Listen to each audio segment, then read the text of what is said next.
اور آخری بات جو میں ذرا وضاحت سے عرض کروں گا، ٹائم بھی شارٹ ہے، شوہر نیو ہسبینڈ جو آج کے ہیں انہیں چاہیے کہ بیوی کو ٹائم دیں، بیوی کو ٹائم دیں، وقت دیں انہیں۔ یہ دکان کو ٹائم زیادہ دیں گے، اور معذرت کے ساتھ ماں باپ کو بھی ٹائم بعض صوفی زیادہ دیتے ہیں۔ ٹائم ٹیبل ہونا چاہیے نا، وہ جو ادھر ادھر سے آئی ہوئی ہے وہ آپ کے سہارے ہی تو آئی ہوئی ہے، اور یہ بعض صوفی یہ کیا کرتے ہیں، بس ماں کے پاس بیٹھے ہیں یا باپ کے پاس بیٹھے ہیں، اس کو ٹائم ہی نہیں دیتے۔ اگر آپ بیوی کو ٹائم نہیں دیں گے تو کون ٹائم دے گا اسے؟ آپ کے پاس بیٹھنے کا وقت نہیں ہے تو ظاہر ہے حالات تو کشیدہ ہو جائیں گے اس سے۔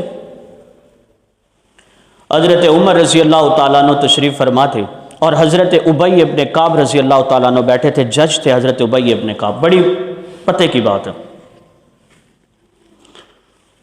ایک عورت آئی، یا رسول اللہ، ایک عورت آئی اور آ کے حضرت ابی ابن کعب سے کہتی ہے میرا شوہر اتنا نیک ہے، سارا دن روزہ رکھتا ہے اور ساری رات نوافل پڑھتا ہے، عبادت کرتا۔ یہ تعریف کر کے وہ عورت چلی گئی۔ حضرت عمر رضی اللہ عنہ بھی تشریف فرما تھے۔ حضرت ابی ابن کعب کہتے ہیں امیر المومنین یہ عورت کیا کہہ کے گئی ہے؟ حضرت عمر فرماتے ہیں تعریف کر کے گئی ہے اپنے شوہر کی؟ نہیں امیر المومنین، یہ اپنے شوہر کا شکوہ بڑے خوبصورت الفاظ میں کر کے گئی ہے۔ ظاہری طور پہ الفاظ کس کے ہیں؟ تعریف کے، لیکن حقیقت میں کیا ہے؟ شکوہ ہے۔ جب سارا دن روزہ رکھے گا اور ساری رات کو مصلی پہ رہے گا تو بیوی کو ٹائم کب دے گا؟ اب آپ نے اس شوہر کو بلوایا، اس سے پوچھا بھی واقعی بیوی کو ٹائم نہیں دیتے؟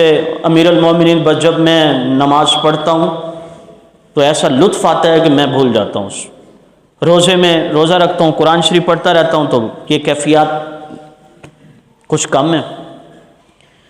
اب حضرت عمر نے حضرت ابی ابن کعب سے فرمایا کہ تم ہی نے ہی بات کو نکالا، پوائنٹ، فیصلہ بھی تم کر دو۔ ابی ابن کعب رضی اللہ تعالیٰ عنہ نے فرمایا سنو، 3 دن تم مصلی پہ رہو، روزے کرو، روزے رکھو، لیکن 4تھا دن تم نے اپنی بیوی کو دینا ہے۔ 1 دن اور 1 رات کس کو دینی ہے؟ اپنی بیوی کو۔ وہ صحابی چلے گئے۔ حضرت عمر نے ابی ابن کعب رضی اللہ عنہ سے پوچھا یہ مسئلہ آپ نے کہاں سے اخذ کیا؟ فرمایا قرآن سے ہی۔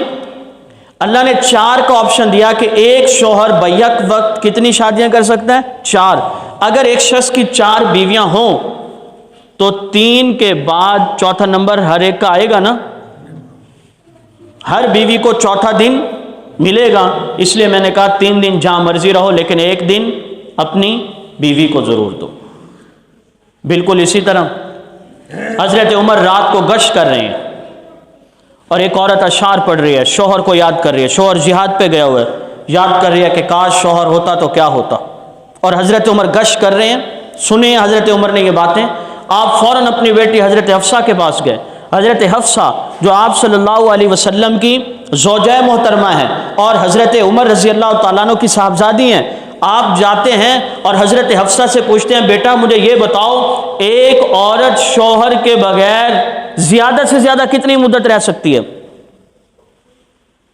تو انہوں نے جواب دیا کہ 4 مہینے 10 دن عورت اپنے شوہر کے بغیر زیادہ سے زیادہ رہ سکتی ہے۔ کتنے؟ حضرت عمر رضی اللہ تعالیٰ عنہ، اب حضرت حفصہ نے یہ جو بتایا کیوں، جب شوہر فوت ہو جائے تو عدت کتنی ہے؟ 4 مہینے 10 دن ہے نا، یعنی شریعت نے یہ اصول دیا کہ 4 مہینے 10 دن عورت اپنے بغیر شوہر کے رہ سکتی ہے۔ تو حضرت عمر رضی اللہ تعالیٰ عنہ نے فوج میں یہ قانون بنا دیا تھا جو بھی فوج میں جائے گا 4 مہینے 10 دن کے بعد 1 راؤنڈ گھر میں ضرور لگائے، اس کے علاوہ رہنا جو جائز نہیں شریعت کو روشنی۔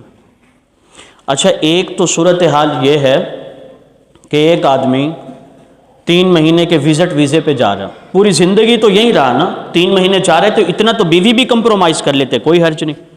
یا اگر وہ پوری زندگی آپس میں گزاری ہے، وہ 1 سال کے لیے باہر جا رہا ہے، کسی بھی سلسلے میں 1 سال کے لیے جا رہا ہے، تو اس میں کوئی حرج نہیں، یہ ایشو تب بنتا ہے جب مسلسل ہی باہر رہے. جی میں نے بیٹے کی شادی کر دی اور میرا بیٹا انگلینڈ میں ہے اور یہ اس کی بیوی ہے، بس وہ رخصتی ہوئی، ٹکٹ ہوئی پڑی تھی، 1-2 دن کے بعد بیٹا چلا گیا تھا. کتنا عرصہ ہو گیا؟ 7 سال. یہ اصل ہے جس پہ اعتراض ہے. جب 7 سال وہاں رہ گئے تو بیوی کا کیا بنے گا بھائی؟ شادی کس لیے کی تھی؟ صرف گھر میں بٹھانے کے لیے. تو میری آج کی گفتگو کا خلاصہ یہ ہے، باتیں تھوڑی سی سخت تھیں لیکن حقائق پہ مشتمل ہیں. اس وقت ہمیں سب سے زیادہ جو کنٹرول، اگر ہم چاہتے ہیں ہماری نسلیں تباہ نہ ہو، سوسائٹی کنٹرول ہو جائے، تو اس کے لیے ضرورت کس چیز کی ہے؟ کیا کریں ہم؟ میاں اور بیوی کو چاہیے کہ وہ شریعت سیکھیں، سنتیں سیکھیں، ایک دوسرے کے حقوق و فرائض سیکھیں. تو ہمارے یہ گھر جن میں آگ لگی ہوئی ہے، ساس بہو کا جھگڑا اور بھابھی کا نند کے جھگڑے، یہ ہمارا گھر امن کا گہوارہ بن جائے گا.